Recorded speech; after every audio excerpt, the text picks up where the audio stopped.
See, you could line up two guys that are extremely fit. They could even have the same body fat percentage.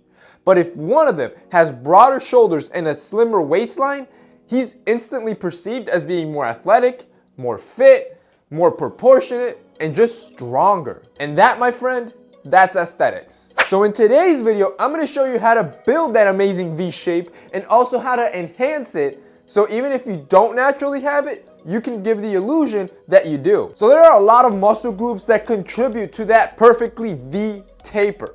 But a couple muscles that really stick out, that really make a difference, that if you can grow these out, it'll definitely give you that wide stance and narrow waist, are your shoulders. That's probably one of the most important ones, your upper back and your lats. So those three muscles are some of the most important, that if you can build those up, you're gonna add width to the upper back and thus making your waistline just look slimmer. Now I'm gonna talk about the waistline later down in the video, but those are the muscles you wanna target the most. So what you can do is structure workouts to include exercises that really targets these muscles.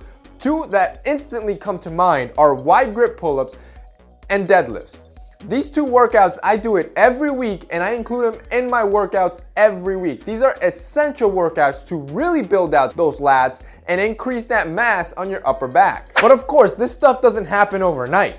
So while you are training to build that symmetrical physique, you can use clothing to your advantage to both enhance your V shape or give the illusion of having a V shape. You could start by always wearing dress shirts or casual button downs that are nicely tailored fit.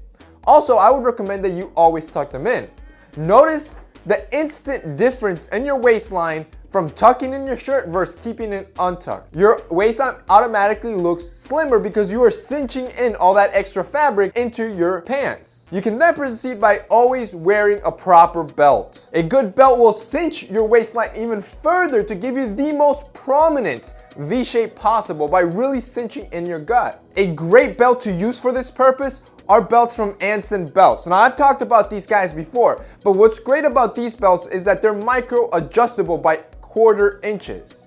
So that means that as you're losing body fat, as you're building that V shape, making your waist thinner, you can keep micro adjusting your belt and cinching it even further and further and further to give you the most prominent V shape possible. So having a belt that you're able to adjust like that is going to be extremely important. That way you can cinch it as much as possible to really taper in that waistline. I'm going to have Anson Belts, in case you've never heard of them before, linked down below. They have a great deal where you can buy 3 belt straps and 3 buckles for under $100, and since they're all interchangeable, that gives you about 6 combinations, so it's like you bought 6 belts. So I'm gonna have it linked below, you guys can check it out. But wearing belts and your shirt tucked in are a great way to enhance your V shape. And finally, the third thing you're gonna wanna do, a proper diet. One of the areas that obviously contribute to a prominent V shape is the thin waistline. So making sure your waistline is nice and thin. And the only way you can achieve that is through a good diet. That way you can shed some of the fat, shed any of that muffin top off, and really start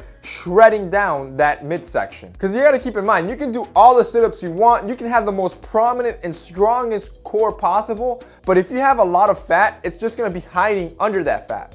So you're not going to be able to see anything. So being able to shred down some of that fat is going to be very crucial to be able to bring in that waistline. And not only is it going to make your stomach look shredded, but it's also going to give you that V shape that we're talking about. So you essentially do this by intaking less calories than what you're burning, but also meanwhile intaking all the nutrients and everything that your body needs to thrive. So you don't want to starve out your body. If you do this properly, you're gonna shed fat and lose weight at a healthy and controlled state. So for a very good example on how to track your food properly, I'm gonna do a video on a full day of eating this Saturday, so stay tuned for that. That way you can get a better example on how you can track your food and then just control it to your lifestyles if you need to subtract anything, etc. So that's it for today's video, guys. I hope you enjoyed it. If you did, remember to hit up that like up button down below. Don't forget to subscribe. See you guys next time.